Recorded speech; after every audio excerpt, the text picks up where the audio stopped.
السلام علیکم دوستو، اس ویڈیو میں ہم آپ کی خدمت میں شداد کی کہانی پیش کریں گے۔ شداد کا نام آپ نے ضرور سنا ہوگا، جو اپنی دولت اور سرکشی کے حوالے سے جانا جاتا ہے۔ احقاف قوم عاد کا مسکن تھا، یعنی شداد جو تھا اس کا تعلق قوم عاد کے ساتھ تھا۔ تو احقاف قوم عاد کا مسکن تھا، یعنی وہ وہاں پہ رہتے تھے۔ عربی میں ریت کے لمبے اور اونچے ٹیلوں کو حقف کہا جاتا ہے۔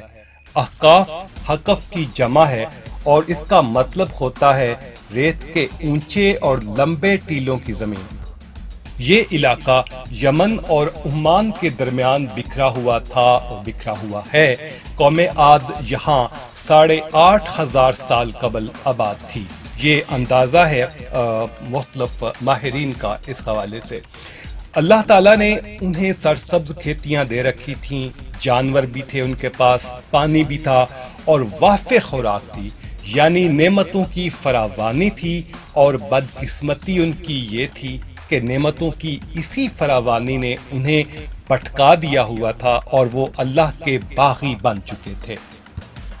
اللہ تعالیٰ نے اپنی سنت کے مطابق ان کی رہنمائی کے لیے، ان کی ہدایت کے لیے حضرت ہود علیہ السلام کو ان کے پاس بھیجا۔ وہ انہیں تبلیغ کرنے لگے، لیکن قوم عاد سے تعلق رکھنے والے لوگ ان کا مذاق اڑانے لگے۔ وہ شرک سے پیچھے ہٹنے کے لیے کسی طور پر بھی تیار نہ تھے، راضی نہ تھے۔ شداد اس قوم کا بادشاہ تھا۔ یہ اصل میں 2 بھائی تھے۔ ایک بھائی کا نام شدید تھا اور دوسرے کا نام شداد تھا۔ سب سے پہلے شدید بادشاہ بنا اور جب وہ فوت ہوا تو اس کے بعد حکومت شداد کے پاس آئی اور شداد نے اقتدار سنبھال لیا۔ شداد ایک بہت بڑے ملک کا حکمران تھا۔ اس کی حکومت یمن سے لے کر عراق اور بعض روایات کے مطابق ایران تک پھیلی ہوئی تھی۔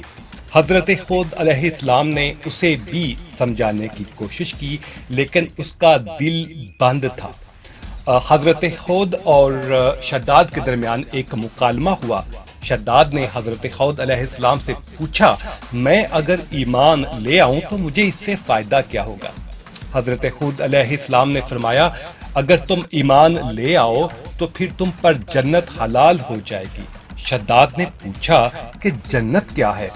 حضرت ہود علیہ السلام نے اسے جنت کا نقشہ بتایا۔ حضرت ہود علیہ السلام نے اسے بتایا کہ جنت کے اندر کیا کیا نعمتیں انسان کو حاصل ہوں گی۔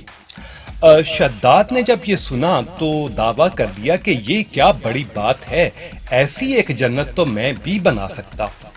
حضرت ہود علیہ السلام نے اسے اس کفر اور اس شرک سے روکنے کی کوشش کی، لیکن اپنی سرکشی میں مست وہ باز نہ آیا۔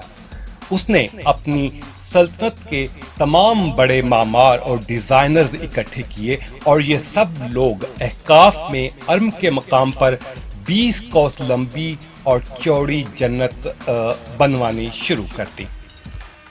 اس جنت میں سونے اور چاندی کی اینٹیں لگائی گئیں، جواہرات بھی لٹکائے گئے۔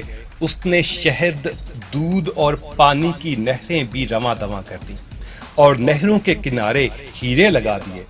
بڑے بڑے محل بنا کر ہر محل تک دودھ اور شہد کی ایک چھوٹی نہر پہنچا دی۔ دنیا جہاں کے درخت، پودے اور پھول بھی لگوا دیے۔ درختوں پر سونے کے پھول لگائے، دیواروں کو عرق گلاب سے تر و تازہ کیا۔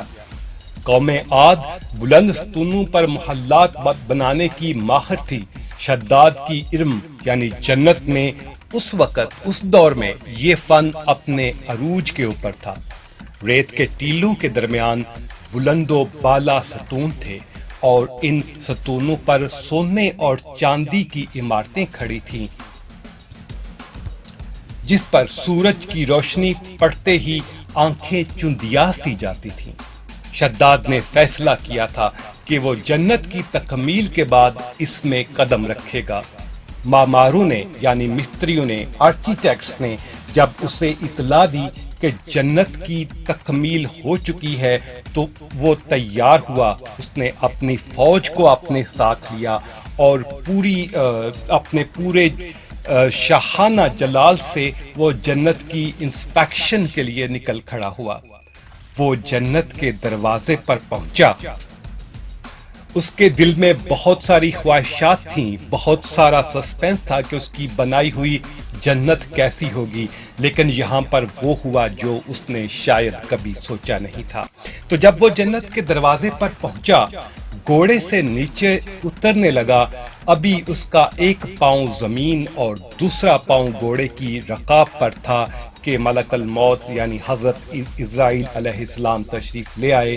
یہ شداد کا وقت رخصت تھا، اس کا اس دنیا میں وقت ختم ہو چکا تھا، اس کی مہلت تمام ہو چکی تھی۔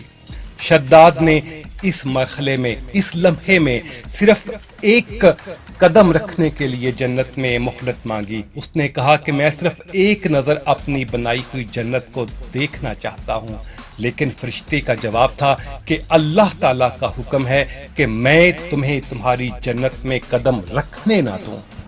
شداد مایوسی کے ان لمحات میں بہت رویا، گڑ گڑایا، لیکن ملک الموت نے اس کی جان قبض کر لی اور وہ ایک مردہ جسم بن کر رہ گیا، زمین پر دوسرا قدم نہ رکھ سکا۔ شداد کی موت کے بعد حضرت جبرائیل علیہ السلام نے چیخ ماری اور شداد کی پوری جنت زمین میں دنس کر رہ گئی۔ شداد کا انجام قوم عاد کے سمجھنے کے لیے، راہ راست پر آنے کے لیے، اللہ تعالیٰ کو اپنا خدا، اپنا الہ ماننے کے لیے کافی تھا، لیکن جب کسی انسان کی عقل پر یا کسی قوم کی عقل پر غرور کا پردہ پڑتا ہے، تکبر کا پردہ پڑتا ہے، تو پھر شداد ہو یا شدید ہو، کوئی بھی ہو، اسے اپنا انجام دکھائی نہیں دیتا، اسے سامنے کی حقیقت نظر نہیں آتی۔ حضرت ہود علیہ السلام قوم کو شداد کا انجام بتا کر ڈراتے رہے، لیکن عاد نہ مانے، یہاں تک کہ حضرت ہود علیہ السلام مایوس ہو گئے۔ اور جب اللہ تعالیٰ کے نبی مایوس ہو گئے تو پھر اللہ تعالیٰ نے انہیں کہا کہ وہ اپنے ساتھیوں کے ساتھ، اپنے اوپر ایمان لانے والوں کے ساتھ، یعنی اپنے دور کے مسلمانوں کے ساتھ اس علاقے سے نکل جائے۔ حضرت ہود علیہ السلام نے قوم کو آخری بار سمجھایا کہ دیکھو، حجت تمام ہو رہی ہے، وقت پورا ہو رہا ہے، ابھی بھی تمہارے پاس مہلت ہے، وقت ہے کہ سمجھ جاؤ۔ قوم نہیں سمجھی تو حضرت ہود علیہ السلام احقاف سے، یعنی کہ اس شہر سے، اس مقام سے نکل گئے، اور جب وہ نکل گئے تو اس کے بعد اللہ تعالیٰ نے ان کے قوم عاد پر خوفناک آندھیاں مسلط کر دیں۔ وہ خوفناک آندھیاں 7 راتیں اور 8 دن تک چلتی رہیں، یہاں تک کہ پوری کی پوری قوم اپنے بلند و بالا اور ستونوں، محلوں اور سونے چاندی کی عمارتوں سمیت زمین میں غرق ہو گئی۔ قوم عاد کا نشان تک نہ رہا، پوری وادی ریت کے صحرا میں گم ہو گئی، پانی کے ذخیرے بچے اور نہ ہی درخت، پودے، جانور اور کھیتیاں، صرف ریت کے لمبے اونچے ٹیلے بچ گئے۔ آنے والی نسلوں کو بربادی کی یہ داستان کہنے کے لیے۔ احقاف کا یہ علاقہ اس وقت عمان میں موجود ہے۔ ناسا کو 1992 میں عمان کے صحرا میں ریت سے 13 میٹر نیچے ایک شہر دکھائی دیا۔ یہ ایک حیران کن دریافت تھی۔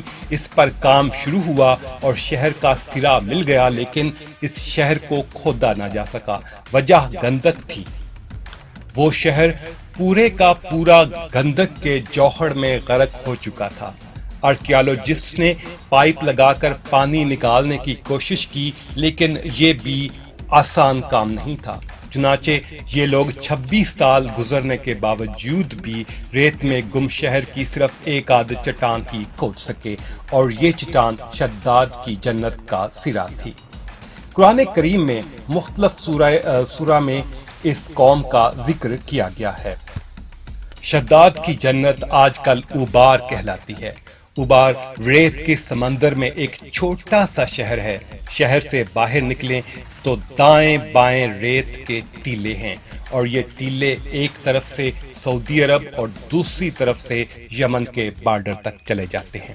انہی الفاظ کے ساتھ دوستو اجازت دیجیے، پھر ملتے ہیں ایک نئے ویڈیو میں ایک نئے موضوع کے ساتھ، ایک نئی کہانی کے ساتھ۔ اللہ حافظ۔